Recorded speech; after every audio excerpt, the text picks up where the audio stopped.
कार्यमंत्रणा समिति में बनी सहमति के बाद आज सुचारू रूप से चली विधानसभा की कार्यवाही। शिक्षा विभाग की अनुदान मांग पर सदन ने लगाई मुहर।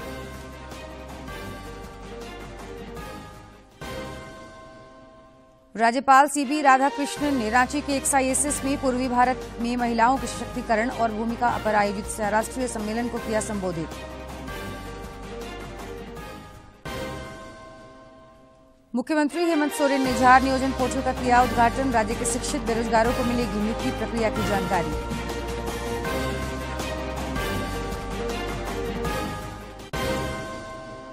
और पश्चिमी विक्षोभ के कारण रांची सहित राज्य के कई हिस्सों में आज भी हुई बारिश। तापमान में गिरावट से बढ़ी ठंड।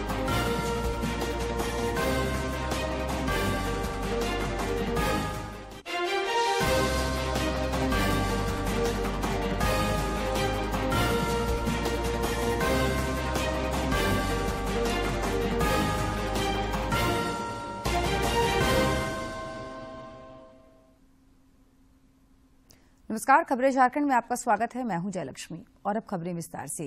कांग्रेस नेता राहुल गांधी की लोकतंत्र पर टिप्पणियों और अडानी समूह का मुद्दा आज लगातार 5वें दिन सदन के दोनों सदनों की कार्यवाही में हंगामे का कारण बना रहा। लोकसभा और राज्यसभा दोनों सदनों को विपक्ष और सत्ता पक्ष के विरोध के बाद सोमवार तक के लिए स्थगित कर दिया गया। मांगने के नारे लगाते हुए संसद के बीचों बीच पहुंचे। वहीं विपक्ष के सांसद भी अपने मुद्दे पर हंगामा करते हुए सदन के बीच पहुंचे। इसे देखते हुए लोकसभा की कार्यवाही को सोमवार तक के लिए स्थगित कर दिया गया। सूचना और प्रसारण मंत्री अनुराग सिंह ठाकुर ने कांग्रेस नेता राहुल गांधी की हाल में ब्रिटेन यात्रा के दौरान भारत के लोकतंत्र पर की गई टिप्पणियों पर बिना शर्त क्षमा मांगने की मांग की है। संसद के बाहर मीडिया से बातचीत में श्री ठाकुर ने कहा कि कांग्रेस नेता संसद जैसे प्रतिष्ठित संस्थान को झूठी टिप्पणी करके बदनाम कर रहे हैं। Rahul stand for regretful, awful, hateful, ungrateful liar। ये क्या है कि आप झूठ बोले बाहर और यहां पर आकर अपने आप को दिखाएं कि वो सदन से बड़े, संसद से बड़े, देश से बड़े हैं। एक परिवार क्या सबसे बड़ा है? उनको अनकंडीशनल अपॉलॉजी मांगनी चाहिए। माफी मांगने की बजाय वो ये शर्त रख रहे हैं कि उनको यहां पर बोलने का मौका। उनको शायद ये पता नहीं कि हाउस रूल्स प्रोसीजर से चलता है, स्पीकर की डायरेक्शन से चलता है। मैं तो रूल्स का ये बुकलेट भी उनको देने के लिए लाया था कि वो समझ सके कि रूल से हाउस चलता है। लेकिन सदन में होंगे तो समझेंगे, रूल्स प्रोसीजर को पढ़ेंगे तो समझेंगे। जिसकी अपनी औसतन हाजिरी ही देश की औसतन हाजिरी से, उनकी अपनी हाजिरी कम हो औसतन हाजिरी से, तो आप समझ सकते हैं उनको क्या पता होगा।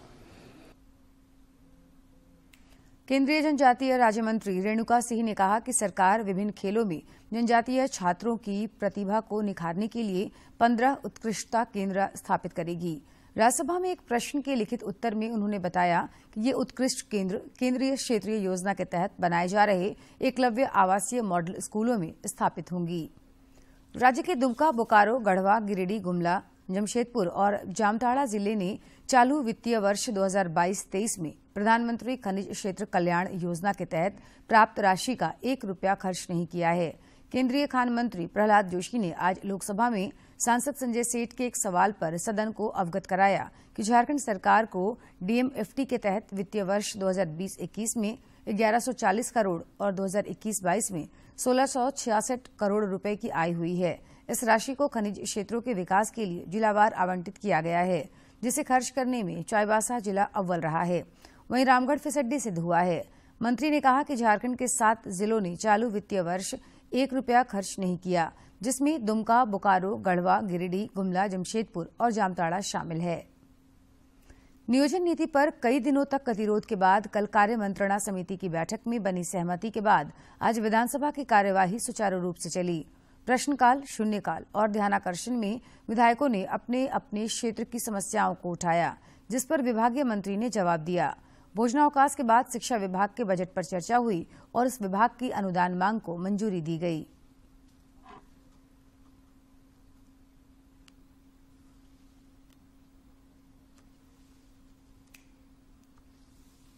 भाजपा विधायक विरंची नारायण ने उत्पाद विभाग के राजस्व में नुकसान का मामला उठाया। उन्होंने कहा कि इस वर्ष शराब की बंदोबस्ती से 690 करोड़ का राजस्व नुकसान हुआ है। अगर इसकी जांच हो जाए तो हजारों करोड़ रुपए के शराब घोटाले का मामला सामने आएगा।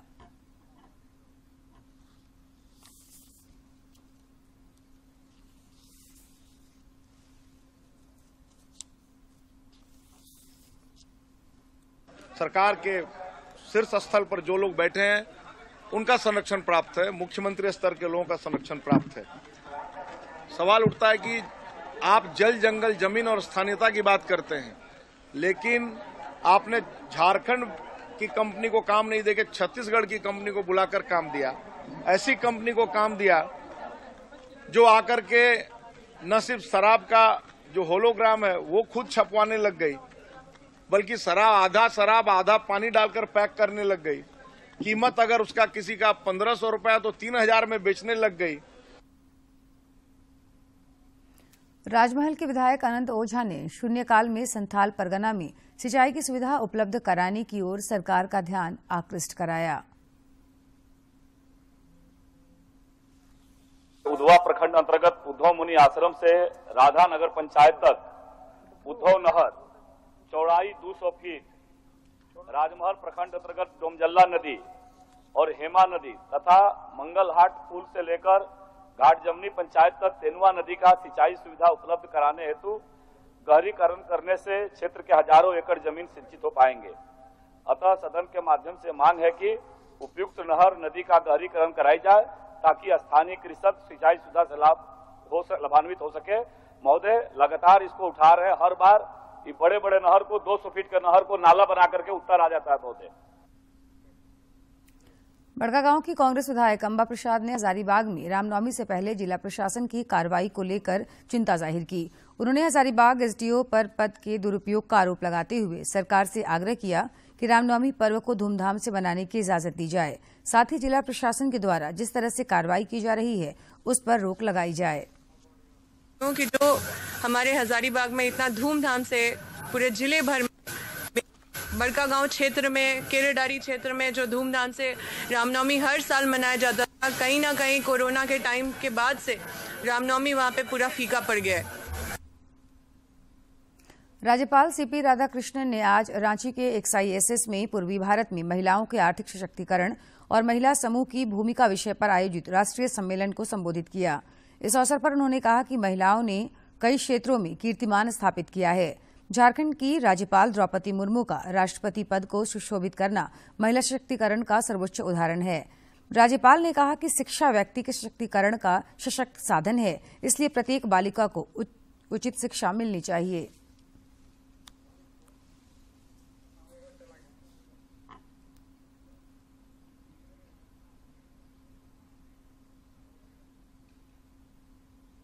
Women have always been the backbone of our social, cultural and educational ethos of family system. Gender equality, gender mainstreaming, leadership and financial freedom are the essential aspects of women empowerment. Honorable Visionary Prime Minister Narendra Modi ji had launched Beti Bachao Beti Padhao scheme to improve the child sex ratio and girl child education. प्रधानमंत्री नरेंद्र मोदी ने भारत के रक्षा क्षेत्र को आत्मनिर्भर बनाने के लिए किए जा रहे लगातार प्रयासों की सराहना की। उन्होंने कहा कि रक्षा क्षेत्र में आत्मनिर्भरता को बढ़ावा देना भारतीय प्रतिभा में हमारे विश्वास की भी पुष्टि करता है। निर्माण के तहत 70,500 करोड़ रुपए से अधिक की पूंजी अधिग्रहण के लिए आवश्यकता की स्वीकृति दी गई।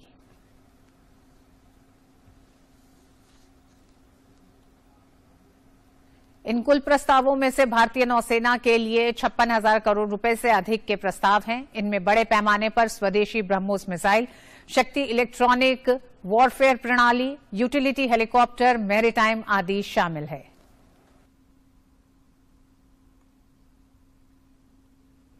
मुख्यमंत्री हेमंत सोरेन ने आज विधानसभा स्थित अपने कक्ष से झार नियोजन पोर्टल का शुभारंभ किया। यह पोर्टल श्रम नियोजन, प्रशिक्षण एवं कौशल विकास विभाग द्वारा बनाया गया है। सरकार ने इस पोर्टल के माध्यम से नियोक्ता एवं रोजगार ढूंढ रहे अभ्यर्थियों को एक प्लेटफॉर्म उपलब्ध कराने का प्रयास किया है। पोर्टल पर नियोक्ता अपने व्यवसाय एवं उससे संबंधित मानव बल की जानकारी के साथ रिक्तियां भी निकाल सकेंगे। इस अवसर पर श्रम नियोजन मंत्री सत्यानंद भोक्ता, विधायक सुदिव्य कुमार समेत विभागीय सचिव एवं अन्य अधिकारी मौजूद थे।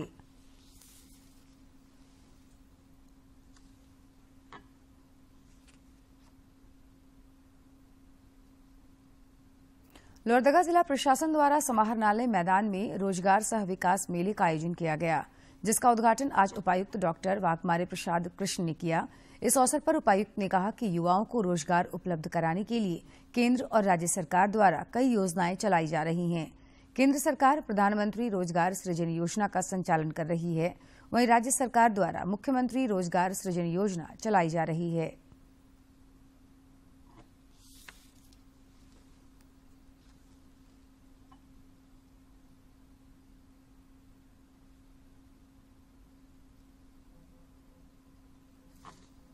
रांची के उपायुक्त राहुल कुमार सिन्हा ने आज समाहरणालय परिसर में पलाश आजीविका दीदी कैफे का शुभारंभ किया। इस कैफे में जनजातीय व्यंजन परोसे जाएंगे। उपायुक्त ने पलाश आजीविका दीदी से कैफे के संबंध में पूछताछ की और कई सुझाव दिए।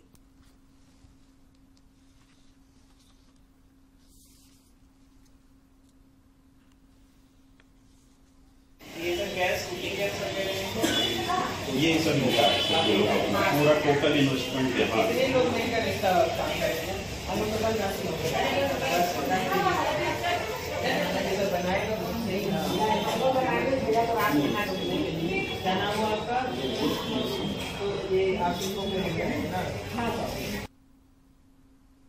सूचना एवं प्रसारण मंत्रालय, भारत सरकार के पत्र सूचना कार्यालय एवं केंद्रीय संचार ब्यूरो रांची की ओर से आज त्रैमासिक हिंदी कार्यशाला एवं बैठक का आयोजन किया गया। प्रादेशिक कार्यालय में आयोजित इस कार्यक्रम में पूर्व राज्य सूचना आयुक्त वैद्यनाथ मिश्र, पत्रकार विनय कुमार, ग्रामीण विकास मंत्रालय और खाद्य एवं सार्वजनिक वितरण मंत्रालय के हिंदी सलाहकार समिति के सदस्य शामिल थे। सीबीआई की टीम ने कल रात धनबाद के पश्चिमी झरिया स्थित मुरलीडीह कॉलोनी में बीसीसीएल कर्मी भीम बावरी के घर पर छापा मारा। भीम बावरी एक कर्मी से नो ड्यूज सर्टिफिकेट देने के लिए 20,000 रुपये रिश्वत ले रहा था। उसी दौरान सीबीआई की टीम ने उसे रंगे हाथों पकड़ लिया। लातेहार पुलिस ने टीपीसी उग्रवादी कुलदीप गंजू को पीपराडीह जंगल से गिरफ्तार किया।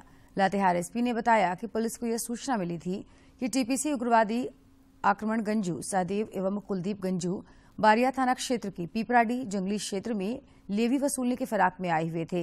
इसके बाद पुलिस की टीम गठित कर वहां छापेमारी की गई, जिसमें कुलदीप गंजू को पकड़ा गया। वहीं बाकी हथियारबंद उग्रवादी भागने में सफल रहे।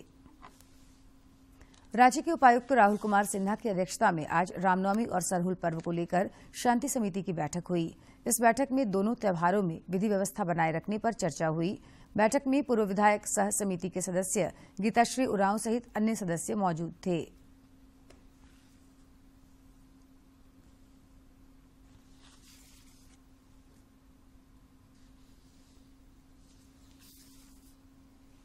राज्य मनाया जा रहा है, राष्ट्रीय राजधानी है, तो यहाँ पर तो निश्चित तौर पर उसकी जो तैयारियाँ रहेंगी, जो प्रबंधन रहेगा वो बहुत उच्च कोटि का होगा। तो उसी दृष्टिकोण से आज जितनी भी सरना समितियाँ हैं उन सभी के सम्मानित अध्यक्षों को यहाँ पर आमंत्रित किया गया था। उनके सुझाव लिए गए हैं। उन सभी सुझावों के अनुसार जिले की जितनी भी टीम है, जिले के जितने भी लॉजिस्टिक्स डिपार्टमेंट है, उन फैसिलिटीज़ को, चाहे वो बिजली, पानी, शौचालय, जनरेटर, लाइट, साउंड और पब्लिक एड्रेस सिस्टम से संबंधित होगा, वो सभी समय सभी अच्छे जगह। जो एक ऐसा पर्व जो है, आपको सबको पता होगा कि पिछले साल जो सर्वेक्षण हुआ उसमें से सरहुल महोत्सव शोभा यात्रा को 5वां स्थान मिला है पूरे देश भर में। तो ये मेरे ख्याल से झारखंड सरकार और रांची जिला के लिए भी एक महत्वपूर्ण, उनके लिए भी जिम्मेदारी बन जाती है। रांची में आज एकल श्रीहरि सत्संग समिति की ओर से 27 वनवासी जोड़ियों का सामूहिक विवाह कराया गया। इस कार्यक्रम का आयोजन कोलकाता के बृजमोहन गड़ोदिया की 50वीं और उनके पुत्र आशीष गड़ोदिया की 25वीं सालगिरह पर किया गया था। मुख्य अतिथि पूर्व राज्यसभा सांसद महेश पोद्दार ने नौ दंपतियों को शुभकामनाएं दी।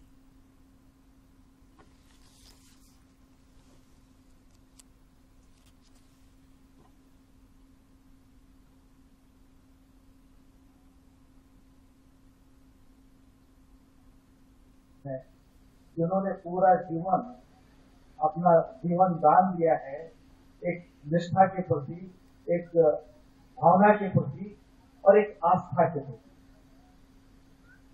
ऐसे लोगों के लोग। और इनमें यदि मैं गौरविया जी का कहूं तो वो लोग कुछ ऐसे लोग हैं जिनके मुझे पसंद है। नई दिल्ली में आज हॉकी इंडिया के 5वें वार्षिक पुरस्कार समारोह का आयोजन हुआ।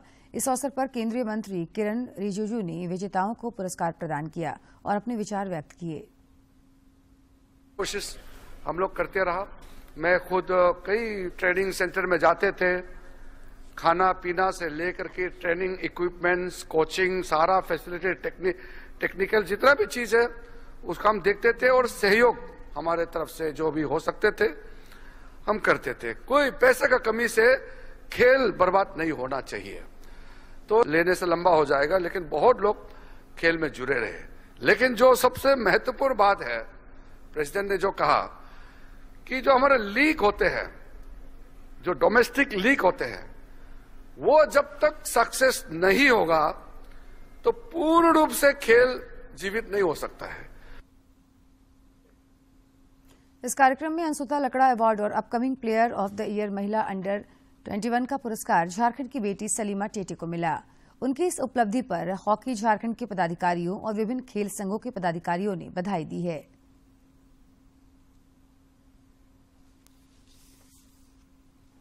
जमशेदपुर प्रेस क्लब द्वारा मोहन आहूजा इंडोर स्टेडियम में आयोजित बैडमिंटन चैंपियनशिप आज से शुरू हो गया, जो 20 मार्च तक चलेगा। इसका उद्घाटन उपायुक्त मनोज कुमार, टाटा स्टील कॉरपोरेट की हेड रूना राजीव और टाटा स्टील स्पोर्ट्स के चीफ मुकुल चौधरी ने संयुक्त रूप से किया। प्रेस क्लब के मीडिया प्रभारी मनोज कुमार सिंह ने बताया कि इस चैंपियनशिप में 100 से अधिक खिलाड़ी भाग ले रहे हैं, जिसमें 10 महिला मीडियाकर्मी शामिल हैं।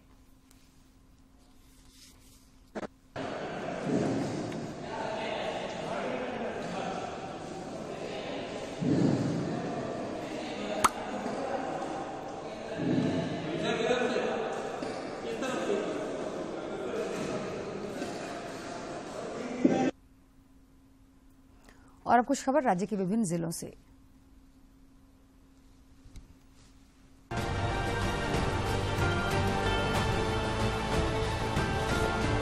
पश्चिमी सिंहभूम के सारंडा जंगल के कई हिस्सों में आग लगी हुई है, जिसे बुझाना वन विभाग के बस की बात नहीं। यदि आग पर काबू नहीं पाया गया तो अरबों की वन संपदा के साथ साथ वन्य प्राणी जलकर नष्ट हो जाएंगे।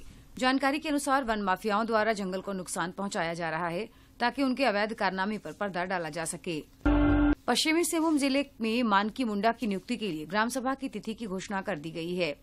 उपायुक्त अनन्य मित्तल ने बताया कि जिले के 280 मौजा में मुंडा के पद रिक्त हैं, जिसकी नियुक्ति के लिए 3 अप्रैल से 10 मई तक ग्राम सभा का आयोजन किया जाएगा। उन्होंने कहा कि मौजावार ग्राम सभा की तिथि का निर्धारण किया गया है।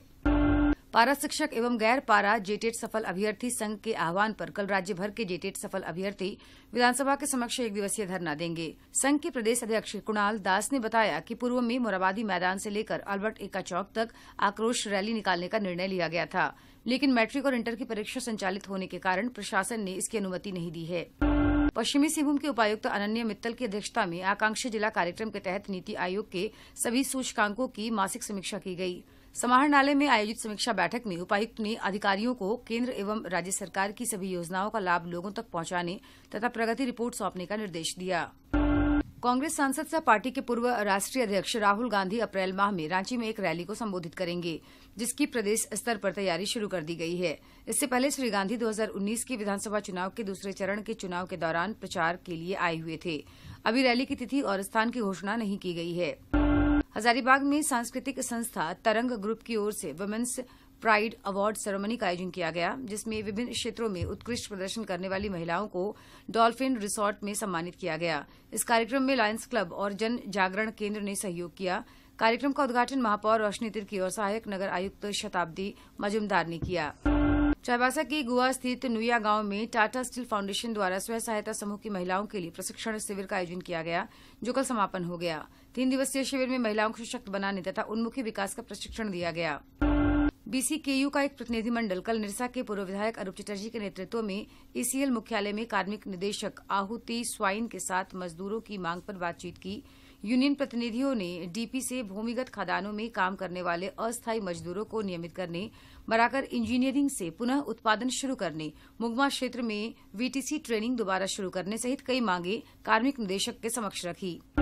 गोड्डानगर पुलिस ने प्रतिबंधित दवा का कारोबार करने के आरोप में 2 लोगों को गिरफ्तार कर जेल भेज दिया है। एसडीपीओ आनंद मोहन सिंह ने बताया कि पथरगामा थाना के रानीपुर गांव के जयाउद्दीन अंसारी और गुड्डा थाना क्षेत्र के मुबारक अंसारी को प्रतिबंधित ऑनब्रेक्स कफ सिरप के 100 ml के 66 बोतल के साथ पकड़ा गया है।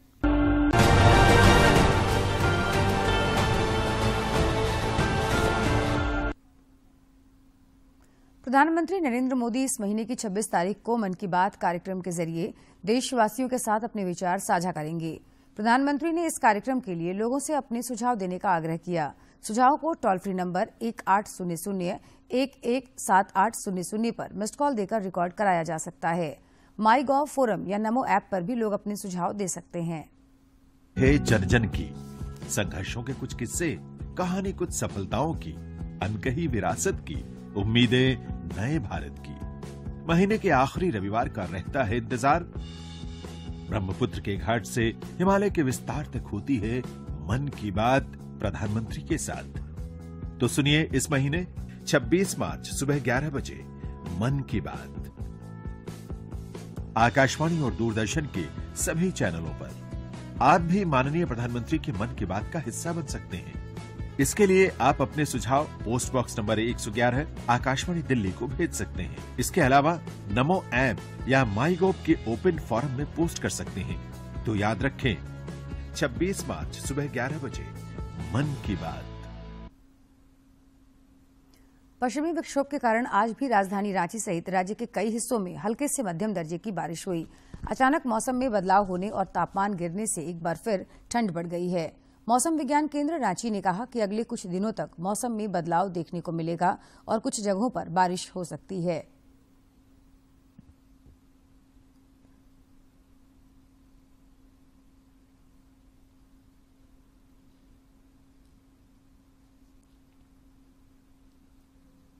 और अब देखते हैं क्यों खास है इतिहास में आज का दिन। 17 मार्च साल 1962 को कल्पना चावला का जन्म हरियाणा के करनाल में हुआ। चावला अंतरिक्ष में जाने वाली पहली भारतीय महिला थीं।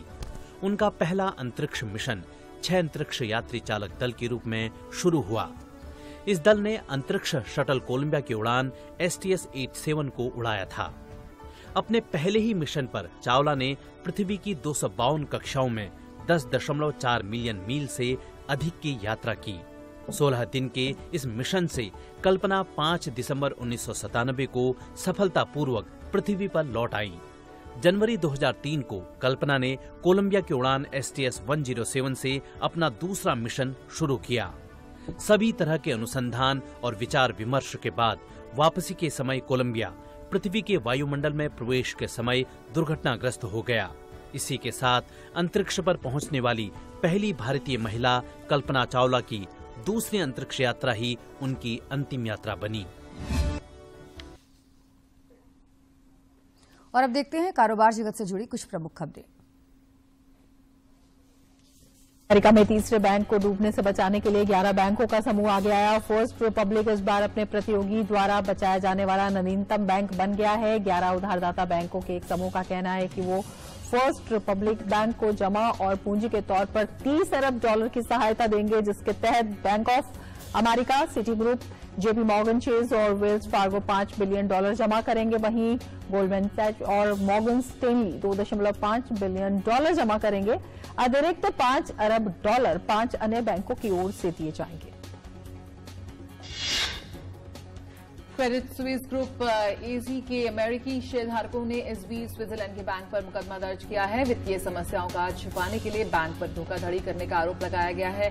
साथ ही शेयरधारकों ने बैंक पर वित्तीय रिपोर्टिंग में अपने आंतरिक ऑडिट में मटेरियल वीकनेसेस की पहचान के बारे में निवेशकों को नहीं बताने का आरोप लगाया। क्रेडिट स्विस बैंक ने मुकदमे को लेकर किसी तरह की टिप्पणी करने से इंकार किया है। आर्थिक विश्लेषकों का दावा है कि केंद्र सरकार की महत्वाकांक्षी हर घर नल योजना को लेकर बजट में भी खास प्रावधान किए गए हैं।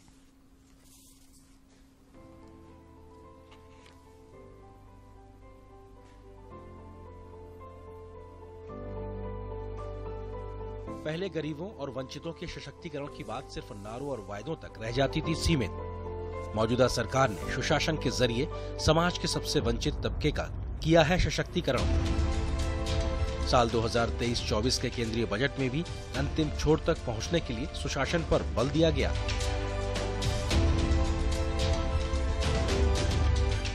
गुड गवर्नेंस, सुशासन, संवेदनशील शासन, जन सामान्य को समर्पित शासन। जब सरकार के काम मेजरेबल होते हैं, उसकी निरंतर मॉनिटरिंग होती है, तो बहुत स्वाभाविक है कि आप समय सीमा में निर्धारित किए गए लक्ष्यों को प्राप्त कर सकते हैं, डिजायर्ड रिजल्ट मिल सकते हैं विधानसभा। इसलिए और अब बात करेंगे विधानसभा की। झारखंड विधानसभा के बजट सत्र की कार्यवाही आज 4 दिनों के बाद सुचारू रूप से चली।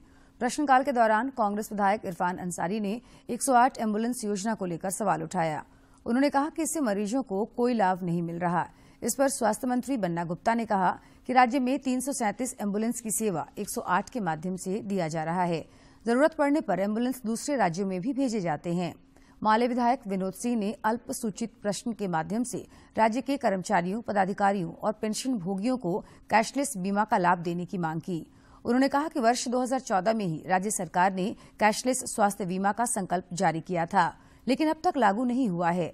जवाब में स्वास्थ्य मंत्री बन्ना गुप्ता ने कहा कि सरकार राज्य कर्मियों के कैशलेस बीमा से लाभान्वित करने के लिए कृत संकल्पित है।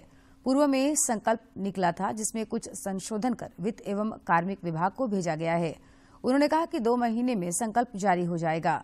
भाजपा विधायक विरंची नारायण ने सरकार से पूछा कि शराब की बिक्री से 15 फरवरी 2022 तक 1607 करोड़ राजस्व मिले हैं, जबकि 2022-23 में 2500 करोड़ राजस्व उगाही का लक्ष्य था। जब सरकार राज्य में छत्तीसगढ़ मॉडल पर नई उत्पाद नीति ला रही थी, उस समय 8 बिंदुओं पर राजस्व पार्षद ने आपत्ति जताई थी। वहीं नवंबर 2022 में राज्यपाल ने भी उत्पाद संशोधन बिल वापस कर दिया। सरकार बताए राज्य में हुए शराब घोटाले का किंगपिन कौन है। सरकार की ओर से जवाब देते हुए मंत्री मिथिलेश ठाकुर ने कहा कि सारी आपत्तियों को दूर कर उत्पाद नीति लाई गई है। उन्होंने कहा कि शराब घोटाले की बात तथ्यहीन है। लक्ष्य पूरा करने के लिए कंपनी पर पेनाल्टी लगाई जाएगी। विरंची नारायण ने कहा कि झारखंड में दिल्ली की तरह शराब घोटाला हुआ है, इसकी सीबीआई जांच हो। वहीं विधायक भानु प्रताप शाही ने इसकी जांच विधानसभा की कमेटी से कराने की मांग की। भाजपा विधायक राज सिन्हा ने सदन में रिम्स की बदहाली का मामला उठाया। उन्होंने कहा कि रिम्स का सालाना बजट 400 करोड़ का है। 3 साल पहले वहां करोड़ों की लागत से 50 शवों की क्षमता वाला शवगृह बनाया गया, लेकिन वहां फ्रीजर खराब होने के कारण कई शव सड़ गलकर खराब हो चुके हैं। इस पर मंत्री बन्ना गुप्ता ने जवाब देते हुए कहा कि यह सच नहीं है। भोजनावकाश के बाद स्कूली शिक्षा एवं साक्षरता विभाग के अनुदान मांग पर अनंत ओझा ने कटौती प्रस्ताव रखा। उन्होंने कहा कि भारत रत्न अटल बिहारी वाजपेयी जब प्रधानमंत्री बने तब मानव संसाधन मंत्री मुरली मनोहर जोशी ने सर्व शिक्षा अभियान शुरू किया। प्रारंभिक शिक्षा सभी को मिले, इसके लिए कई प्रावधान लाए गए। धीरे धीरे प्रारंभिक शिक्षा को आगे बढ़ाने का अनुभव झारखंड में ही रहा। सरकार ने बजट का आकार तो बढ़ाया है, लेकिन शिक्षा विभाग का बजट घटा दिया है। और खबरों के अंत में एक नजर मुख्य समाचार पर। कार्यमंत्रणा समिति में बनी सहमति के बाद आज सुचारू रूप से चली विधानसभा की कार्यवाही। शिक्षा विभाग के अनुदान मांग पर सदन ने लगाई मुहर।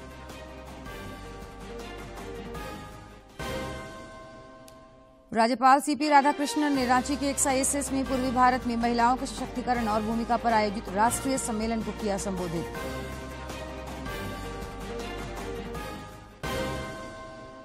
मुख्यमंत्री हेमंत सोरेन ने झार नियोजन पोर्टल का किया उद्घाटन। राज्य के शिक्षित बेरोजगारों को मिलेगी नियुक्ति प्रक्रिया की जानकारी।